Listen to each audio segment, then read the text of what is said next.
જૂનાગઢથી સમાચાર સાસણગીર જંગલ સફારીમાં online booking ફ્રોડનો મામલો। જૂનાગઢ પોલીસે ઓનલાઈન ફ્રોડના મુખ્ય આરોપીને ઝડપી પાડ્યો। રાજસ્થાનના મુખ્ય આરોપી રાશિદ ખાન અયુબ ખાન મજીટીની ધરપકડ। સિંહ સદન રેસ્ટ હાઉસના બુકિંગની નકલી વેબસાઇટ બનાવી કરતા હતા ફ્રોડ। સાસણ આરએફઓએ નોંધાવી હતી ફરિયાદ। આરોપી પાસેથી 2 મોબાઈલ જપ્ત કરાયા છે। સાસણગીર સિવાય જગન્નાથ મંદિર શ્રીધામ આશ્રમની નકલી વેબસાઇટ બનાવ્યાનો ખુલાસો। નકલી વેબસાઇટ બનાવી પ્રવાસીઓ સાથે કરતા હતા છેતરપિંડી। આરોપીના બેંક ખાતા તેમજ કેટલાક લોકો સાથે છેતરપિંડી કરી છે તે અંગે પૂછપરછ શરૂ કરાઈ છે। ફોરેસ્ટનું જે સિંહ સદન છે કે જ્યાં ઓનલાઈન બુકિંગ થતું જ ન હતું, પરંતુ આ જે આરોપી છે, આરોપીએ ઓનલાઈન બુકિંગ દ્વારા અને અમુક નંબર આપીને વોટ્સએપ કોલિંગ દ્વારા જે કે એના આ રીતના એની જાળમાં સપડાય એ લોકો પાસેથી પૈસા ખંખેરી અલગ અલગ બેંકોમાં અને એ રીતના છેતરપિંડી આચરેલ। રાજકોટના ઉપલેટા તાલુકાની મોટી પાનેલી ગ્રામ પંચાયતમાં ભૂગર્ભ ગટરના કામને લઈને વિવાદ ઊભો થયો છે। મહિલા સરપંચની મંજૂરી વગર અચાનક ભૂગર્ભ ગટરનું કામ શરૂ કરી દેવાયું છે।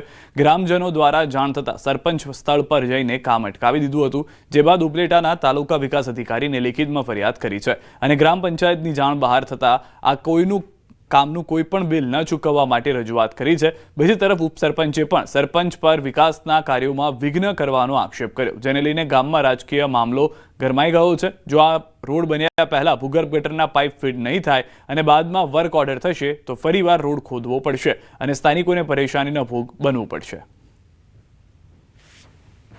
અમારા ગામમાં ભૂગર્ભ ગટરનું અમને કોઈ પૈસા વગરનું કામ કરે છે। કઈ જગ્યાએ? મોહન બાપાના પુત્રા પાસેથી રેલવેના પાટા સુધી અમે એમ કહીએ કે અમને પૈસા વગરનું કોઈ કામ કરી ન શકે ને અમને પૈસા વગરનું કોઈ બિલ ન કરે। સરપંચનો આ ચાલવાનો રસ્તો છે ત્યાંથી નીકળ્યા અને ખબર પડી કે આ ભાઈ ભૂંગળા છે એ નખાવાનું કામ કોને ચાલુ કરાવ્યું છે। પછી પંચાયતમાં એમને જોડાયું કે આપણે કોઈ આ બાબતનો ઠરાવ આપેલ છે કે નહીં। તપાસ કરતા એને માલુમ થયું કે આપણે કોઈ ઠરાવ આપ્યો નથી, બરાબર છે, અને એસ્ટિમેટ નથી કોઈ વર્ક ઓર્ડર। તો આપણે ભાઈ સરપંચશ્રીએ રૂબરૂ તાલુકા પંચાયતમાં જઈ અને ટીડીઓ સાહેબને એક લેખિતમાં અરજી પણ આપેલી છે। અમદાવાદના ચાંદખેડા પોલીસ સ્ટેશનના ટેરેસ પરથી એક વૃદ્ધે કૂદી આપઘાત કરી લીધો હતો, જેને લઈને ચાંદખેડા પોલીસે તપાસ તેજ કરી છે। તપાસ તેજ દરમિયાન વેલજીભાઈના કુવા પાસે રહેતા તેમના વૃદ્ધ દીકરા અને પત્ની સાથે પારંપરિક કંકાસમાં બોલાચાલી થઈ હતી। તપાસમાં સામે આવ્યું છે કે મૃતક સુરેશભાઈ અવારનવાર પરિવારજનો આપઘાત કરવા માટેની ચીમકી આપતા હતા। ગયા મહિને રાજસ્થાન પરિવાર સાથે પ્રવાસ ગયા હતા, એ દરમિયાન પણ તેમણે ચાલુ ટ્રેનમાંથી આપઘાત કરવાની ધમકી આપી હતી। આપઘાત કરનાર મૃતક સુરેશભાઈ છેલ્લા 8 મહિનાથી માતાજીના ભુવા તરીકે પોતાની જાતને ગણાવતા હતા। ત્યારબાદ પારિવારિક ઝઘડો હોય એ લોકો અંદરો અંદર વાતચીત કરતા હતા। એ દરમિયાન અચાનક જ જે સુરેશભાઈ કરીને છે, જે સામાવાળા જે એના પિતા, એને પોલીસના ટેબલ ઉપર પડેલ પેપર કટરનો જે પોકર હોય છે એ લઈ અને પોતાની જાતને ઈજા કરવાની કોશિશ કરે।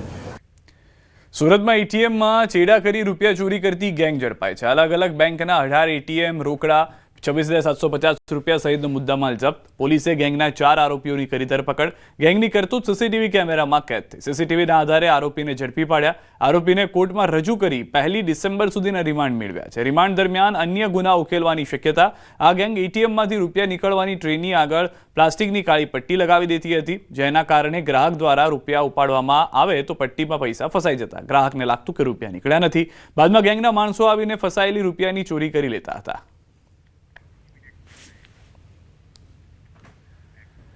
અમદાવાદમાં વધુ એક બેદરકારીએ લીધો જીવ।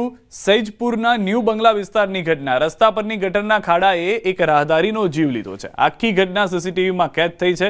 એક એક્ટિવા ચાલક રસ્તા પરથી પસાર થઈ રહ્યો હતો, ત્યારે ગટરની ચેમ્બરના ખાડા પરથી તે પસાર થતાં જમીન પર પટકાયો અને ત્યાં જ ગંભીર રીતે ઇજાગ્રસ્ત થયો। જોકે આસપાસના લોકો તુરંત મદદે આવ્યા અને તે વ્યક્તિને સિવિલ હોસ્પિટલ ખસેડવામાં આવ્યો, જ્યાં તેને બ્રેન હેમરેજ થતાં સારવાર દરમિયાન મોત નીપજ્યું। રસ્તા પરની ગટરના ચેમ્બરનો ખાડો અને તેની આસપાસ ન લગાવેલા કોઈ બેરિકેડના કારણે એક વ્યક્તિનું મોત નીપજ્યું છે।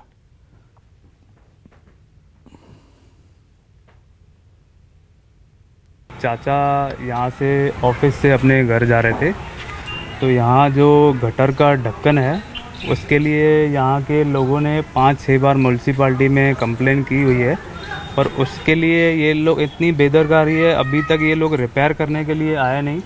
और मेरे चाचा यहाँ से गाड़ी लेके जा रहे थे तो उनकी गाड़ी स्लिप हुई यहाँ गटर में जाके, और उनका ब्रेन पे लगते ब्रेन हेमरेज हो गया और उनकी डेथ हो गई। ઘટના 26 નવેમ્બરની સાંજની છે। રસ્તા પરથી નંદલાલ અંબાની આરસીસી રોડ પરથી પસાર થઈ રહ્યા હતા ત્યારે રસ્તામાં ગટરના ચેમ્બરના ખાડા પરથી તેઓ એક્ટિવા લઈ નીકળ્યા। ત્યાં જ તેઓ સ્ટીયરિંગનું બેલેન્સ ગુમાવ્યું અને જમીન પર પટકાયા। જોકે ઘટના ઘટ્યા બાદ ગટરની આસપાસ બેરિકેડ લગાવી દેવાયા।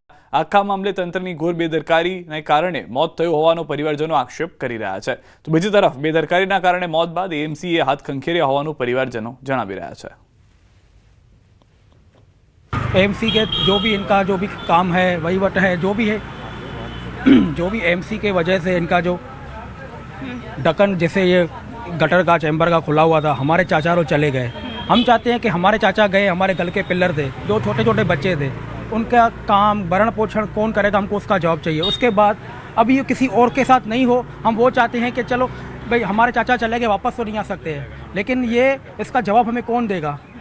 तो हम वही चाहते हैं कि हमें न्याय चाहिए, हमारे चाचा को न्याय चाहिए। અમદાવાદ મહાનગરપાલિકાની વધુ એક બેદરકારીનો ભોગ એક વ્યક્તિ બન્યો છે। એક વ્યક્તિનું મોત થઈ ચૂક્યું છે અને આપ જોઈ રહ્યા છો જે પ્રકારે આ રોડ ઉપરથી જ્યારે વ્યક્તિ પસાર થઈ રહ્યો હતો ત્યારે આ જ ખાડાની અંદર ખાસ કરીને તેનું એક્ટિવા ફસાઈ ગયું અને તેનું મોત થઈ ગયું।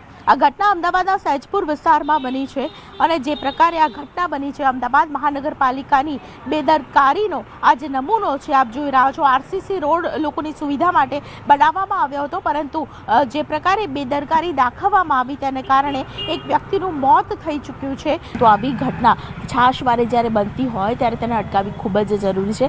અમદાવાદ શહેરની અંદર જે પ્રકારે ખાડા પડી રહ્યા છે, અડધી રાત્રે જ્યારે અહીંથી પસાર થતા લોકો છે તેનો જીવ જઈ રહ્યો છે, ત્યારે સૌથી મોટો સવાલ એ થઈ રહ્યો છે કે અમદાવાદ મહાનગરપાલિકા કેવી રીતે કામ કરી રહી છે। કેમેરા પર્સન અમિત શર્મા સાથે દીપિકા કુમાર, ન્યૂઝ 18 ગુજરાતી, અમદાવાદ। દ્વારકાથી સમાચાર।